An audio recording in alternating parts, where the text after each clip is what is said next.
Hi friends, আজকের recipe দেখতেই পাচ্ছেন আপনারা। তা এটা হচ্ছে টক ঝাল মিষ্টি আচার।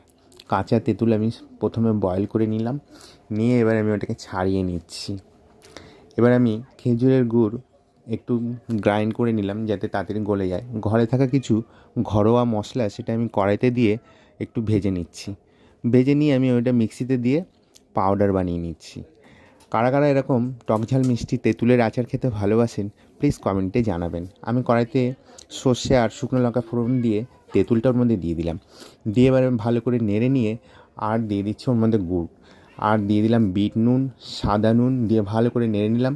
গুড়টা একটু কম হয়ে গেছিলো, আবার আমি গুড় দিয়ে দিলাম ওই সেই ভাজা মশলাটা যেটা পাউডার করে নিয়েছিলাম সেটাই দিয়ে দিলাম। দেখুন দেখতে কি সুন্দর হয়েছে, খেতেও কিন্তু খুব সুন্দর হয়েছে। তো আমার ভিডিওটা যদি ভালো লেগে থাকে তাহলে সাবস্ক্রাইব করে দেবেন আর অনেক অনেক শেয়ার করে দেবেন।